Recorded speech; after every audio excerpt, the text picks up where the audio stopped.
Hey everybody, so real quick, just before this video starts, I filmed this spoiler review for Beauty and the Beast way back in March, right after the movie came out.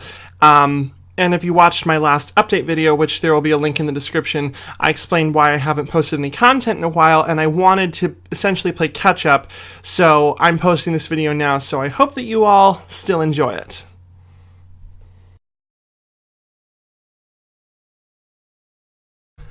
Hello everyone and welcome back to GreatBroadwayFan's YouTube channel. I'm Luke and now let's do this.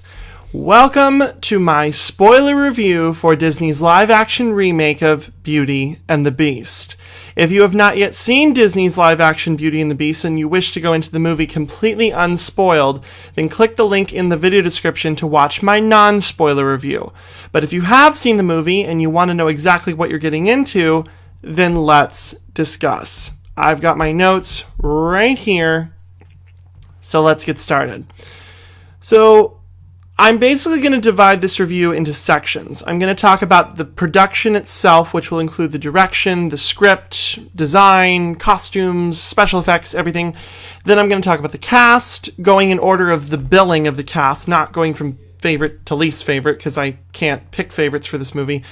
And then I will talk about the songs, the original ones from the animated movie that are in this film, as well as the new ones, and then give you my overall opinion. But what I want to start with before I get into that is actually discussing the controversy around this movie and how critics and audiences are really divided over this film. I was looking back at the reviews for Maleficent, Cinderella, Into the Woods, The Jungle Book, and I'm really shocked at the amount of divide that there is over this movie. It's not as extreme as this example, but it feels like the divide over Batman v Superman.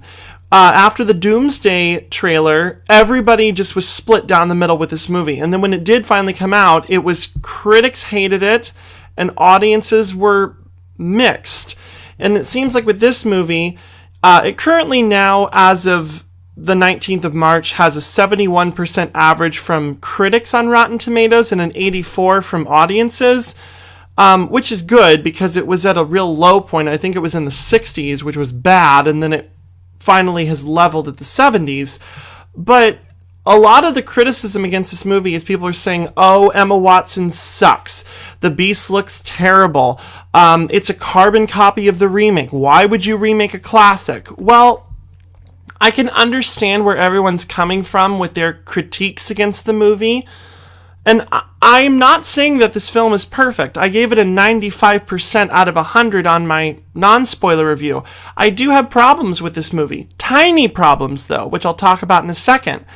But I don't think that if you're going into this movie because you love the original animated film, you will love this version. It is a remake in the sense that it follows the same linear structure, but honestly to me it feels like it's just an adaptation. Similar to that of how when the Broadway production happened and Alan Menken, Tim Rice, and Linda Wolverton rewrote the animated movie to be extended to a 2.5-hour stage musical. They added more dialogue scenes, they added 9 original songs. This feels like it's a live-action adaptation rather than a remake, because there's more that's added to the already existing animated film that just adds more layers of sophistication to it. The storytelling is stronger and for adults. The themes go a little bit darker. The love story goes deeper. The social commentary is very much stronger and more blatant than in the animated movie. So if you have problems because it's a carbon copy remake, I hate to break it to you, but it's not a carbon copy remake. It's its own separate entity that's just another adaptation of a classic animated Disney movie. So what are my problems with the film? Well, and as I said, they're tiny problems. Number one, I do think that the technology that they used to do the Beast's body was a very poor choice. The face was excellent. You could see Dan Stevens' physical acting face performances through this movie. When they would do close-ups of the Beast's face, it looked perfect. But when they would go back and you'd see his full body moving, it would take you out of the movie ever so slightly. I've seen it now 3 times, and I can see the blatant CGI and how it doesn't look perfect. If I were to redo this movie, I would have Dan Stevens in a physical Beast costume with furry hands and furry legs and a tail and horns, but don't do the face. Because they tried makeup, and Dan Stevens says I couldn't emote through the makeup. So just do a physical Beast body, but then just CGI the face using the technology that was really, really good. Because the face was so much better than the body, in my opinion. Now, the second tiny problem is I fully recognize that Emma Watson does not have the strongest voice for this role. She's no Paige O'Hara. She's no Susan Egan. And I'm sure that if the good nerds of Broadway had casted this movie, we would have gone with someone like Laura Osnes or Betsy Wolfe or Cara Lindsay. But what Emma Watson lacks in her vocal chops, she makes up for with her acting performance. She really does fully become Belle. I've watched Emma Watson's career. She's not someone who just plays a character. She becomes the character. It's really remarkable when you watch her.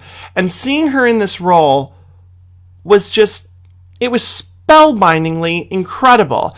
The level of strength and vulnerability that she allows this character to have is amazing.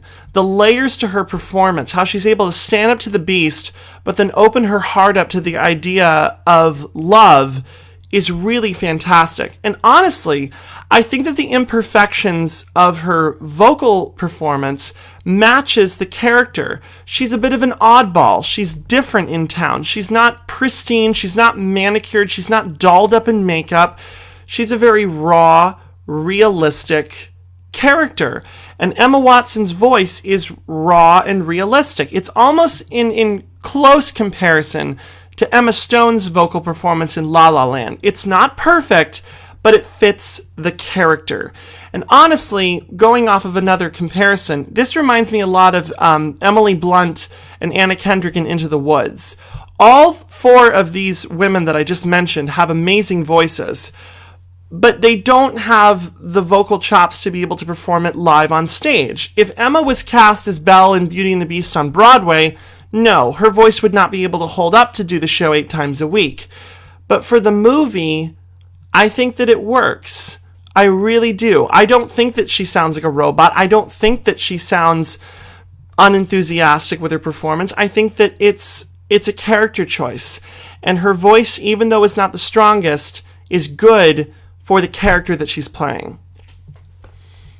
And then finally, my last tiny imperfection about the movie is that I wish that they had actually built a physical castle. The production design, which I'll go into in just a second, is gorgeous, but the exterior shots of the castle are completely CGI and fake. I understand that you have a limited budget. I mean, this movie had $160 million, and I don't think they could go over that budget because that budget's already huge. But I just wish that they had built a castle that, or at least designed a castle that looked a little bit more realistic. Because some shots looked really, really pristine and fantastic, and others just looked so fake. Like, you could tell that it was a fake castle. But overall, those 3 tiny blemishes on an otherwise near-perfect movie, I'll take what I can get. Now let's talk positivity. First off, the direction. This is Bill Condon's best work to date. I have seen his work. He was the writer on Chicago. He directed the Dreamgirls film adaptation. And he also directed the Broadway revival of Sideshow, which I had the good fortune of seeing before it went to Broadway when it was out of town here at the La Jolla Playhouse in San Diego. So I know that his work is fantastic, but this is his best by far, and I can't wait to see what Bill Condon does next. What he's able to do so geniusly is blend dramatic, realistic elements and blend them seamlessly in a fairy tale musical setting.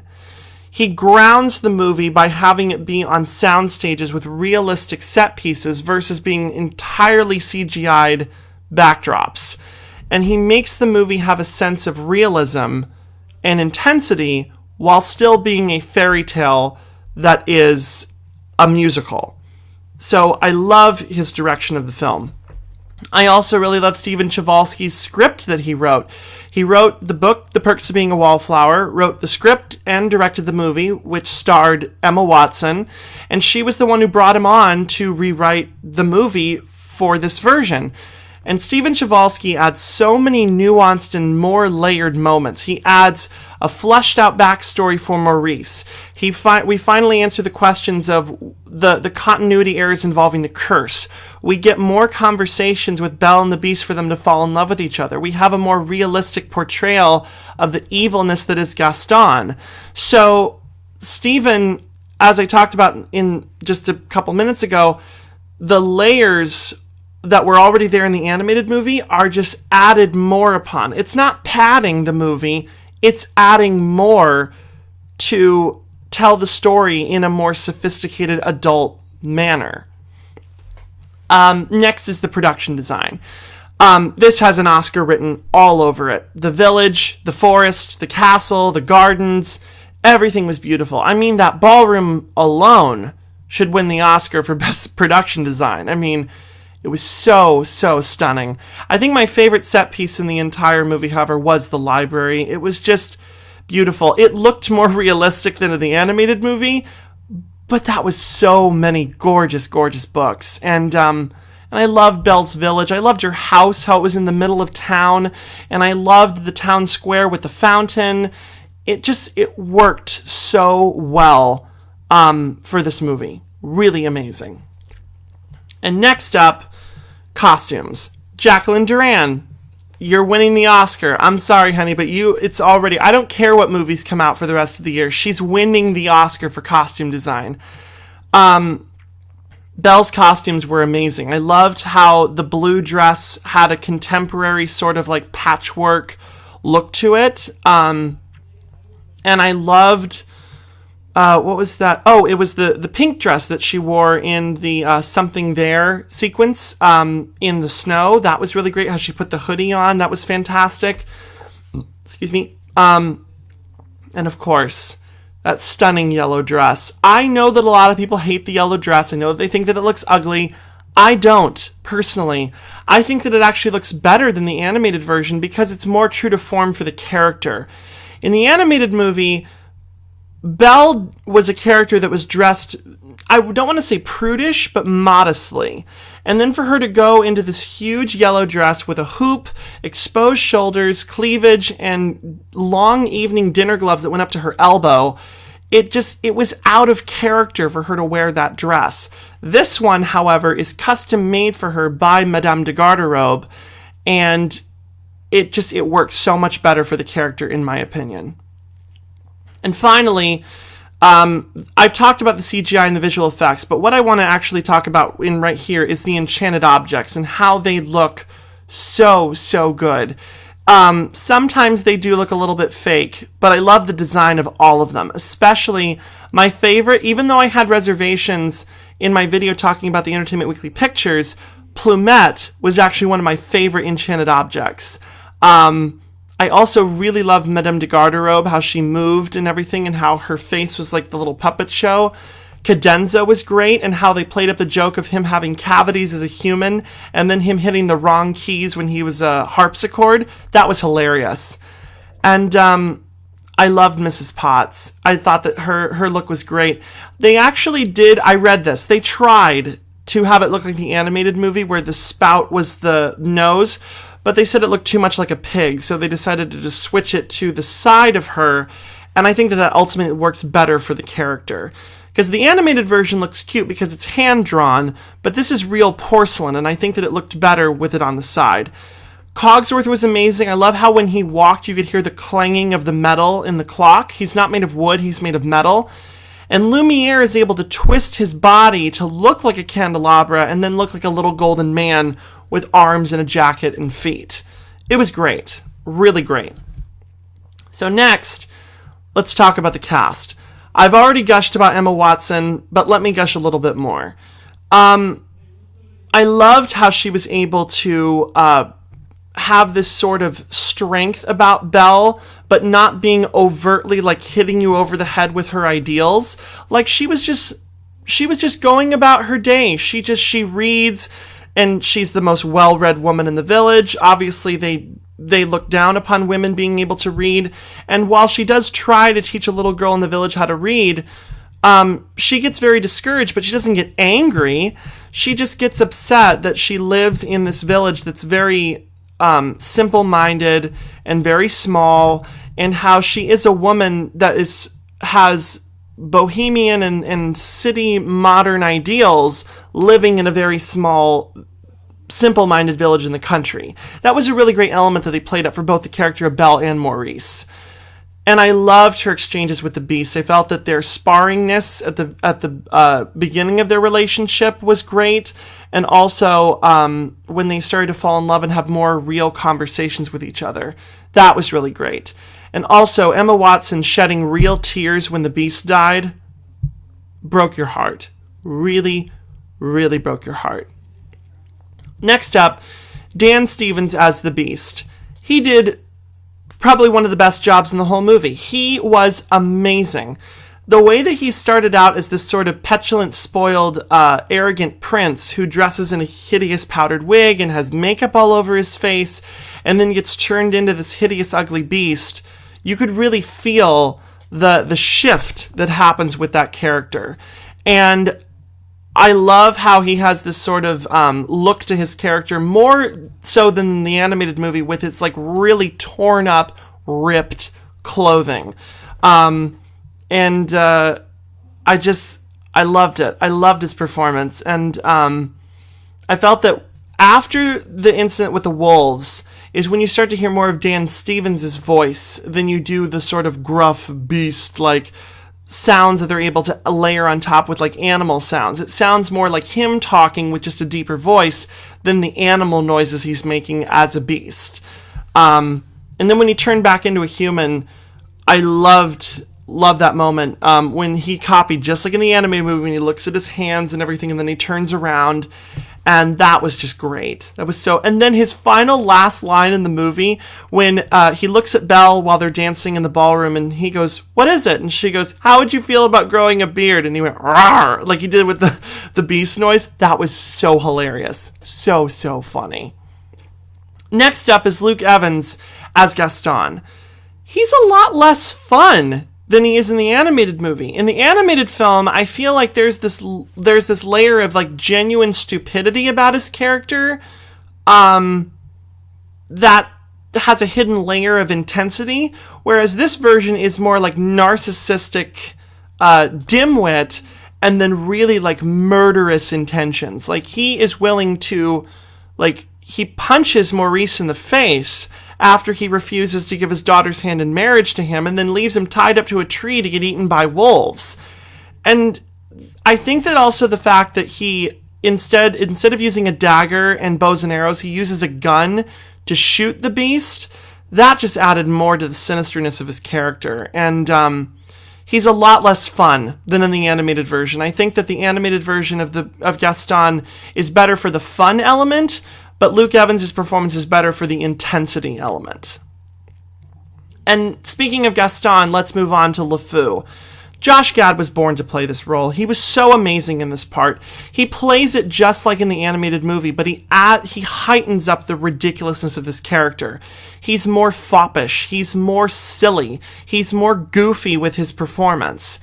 And to everybody who's talking about the controversy surrounding this character, I'm here to tell you that the moments that they're talking about are not only played for laughs, but they're so quick that they're really inconsequential. I mean, you could easily just gloss over them and just look at him as being a ridiculous, stupid character. Like, you could read into the moments that they're talking about, but honestly, it was just a character choice. It was a comedic character choice that Josh Gad was playing, and he did it really well.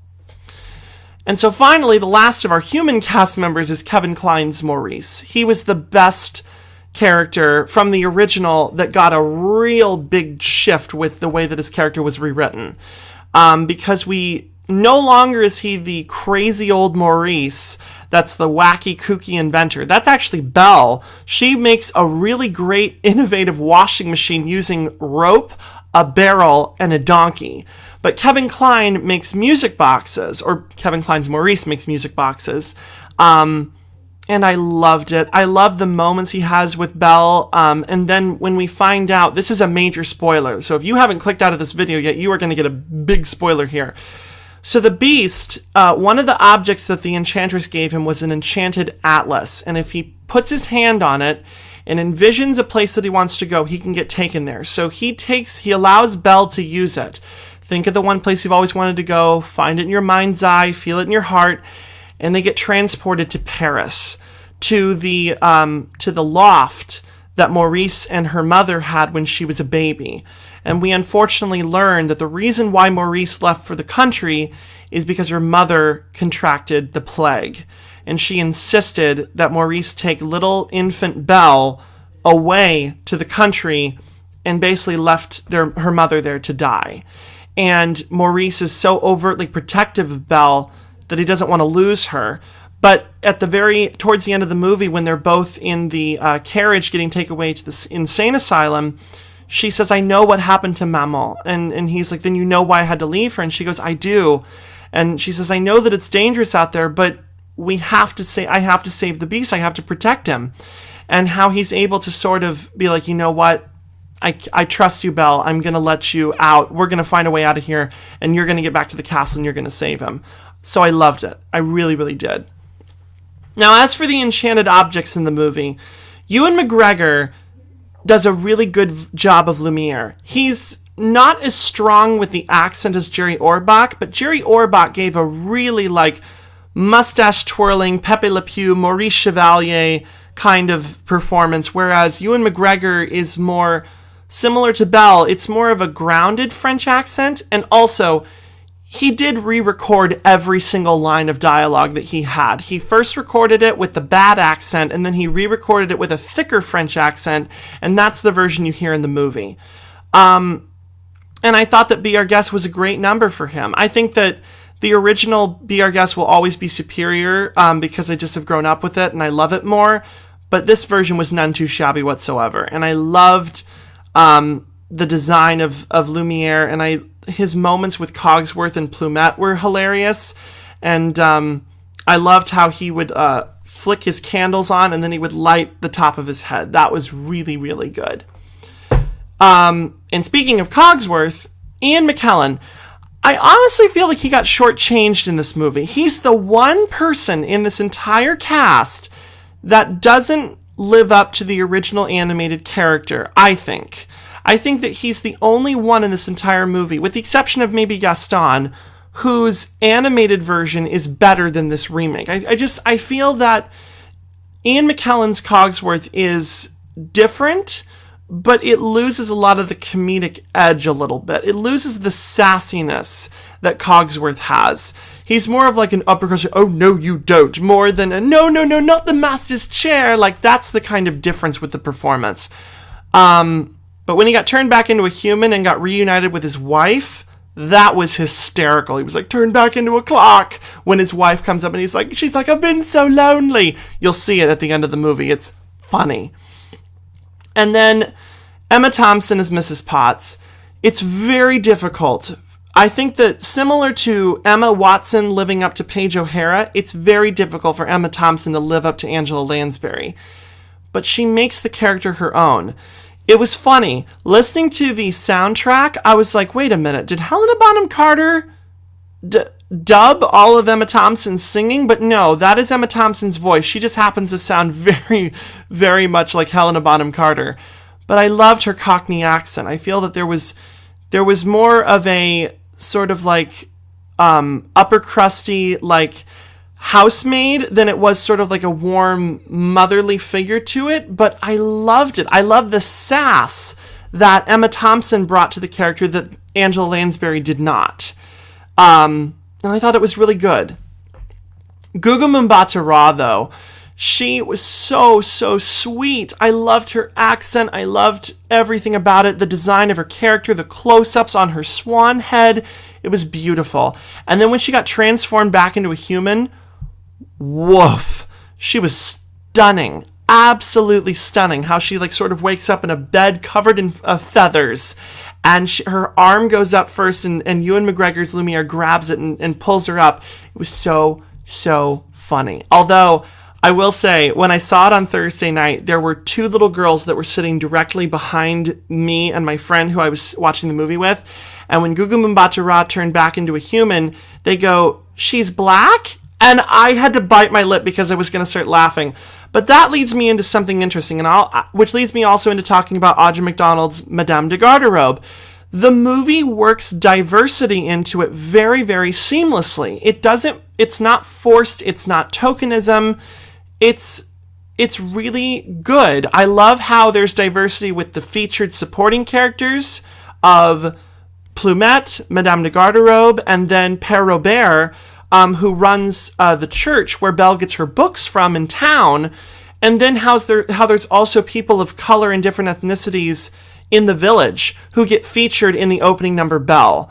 I didn't include it in my notes, but I just had to think about that. I loved how they got to work diversity into it because, 18th century France did not have slavery, so it would be more diverse than other countries in the world at that time period, especially in the country versus the city. But now let me talk about after Emma Watson and Kevin Kline, my third favorite performance was Audra McDonald's Madame de Garderobe. She was so amazing. From her opening sequence when she's providing musical entertainment at the Beast's ball was great. And then what I also loved was her just hitting those high soprano notes was amazing. Her interaction with Belle, how she makes her that hideous pink dress, was hysterical. And then at the very end of the movie, when she gets dressed in a different costume to sing the reprise of the title song Beauty and the Beast, it was beautiful. I was crying by the end of that part. By the time that moment hit, I was in tears. It was so, so good. And then Stanley Tucci played her husband, Maestro Cadenza, and he didn't have a lot to do, but when he was on screen as the harpsichord, it was very, very good. I loved the character design of it. I loved how the music stand was his face and he had two candles. And when at the very end of the movie, when the last petal falls and everyone turns into objects, they're no longer talking objects.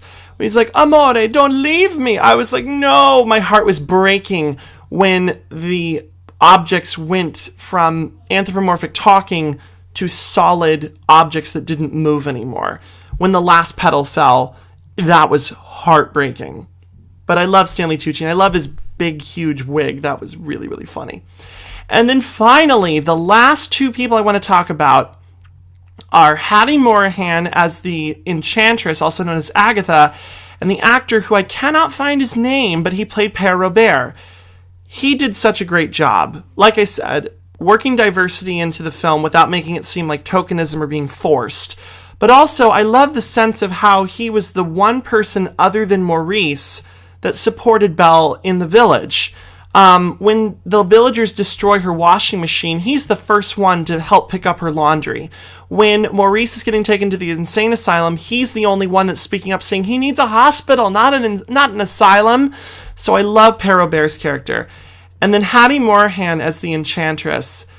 She doesn't play her as the old, ugly hag at the very beginning of the movie, but the actual glowing Enchantress, and then the beggar lady that you see in the village begging for spare change. But in this version, it's different. In the animated movie, Belle says, "I love you," the second before the last petal falls, and then the spell breaks. In this version, the last petal falls before she says, "I love you," the beast dies, everyone turns into final objects, and then Agatha walks in to the West Wing and hears Belle say, "I love you," and Agatha's like, you can see it in her face, she's like, "You know what? I'm going to reverse my curse right now." And she breaks the bell jar and the roses spin around the beast and he turns back into a human, and then the entire castle's turned back to normal. But even with no lines of dialogue, except maybe like one spoken word, and then she also speaks the opening prologue, she gave an amazing performance, and she had no lines. It was amazing. Okay, so finally, the ensemble.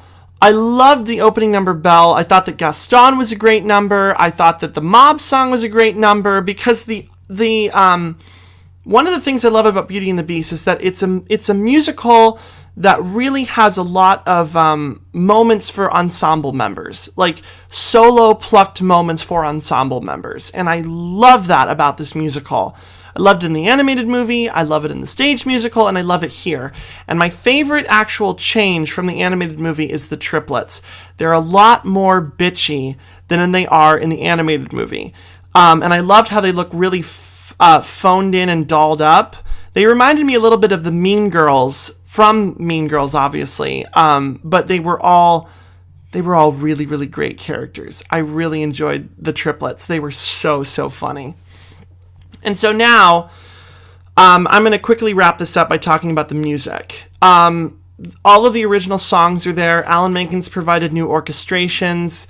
My favorite of the original songs, when translated here to this live-action remake, were Belle, Something There, and then obviously the title song, Beauty and the Beast. That one just was stunning.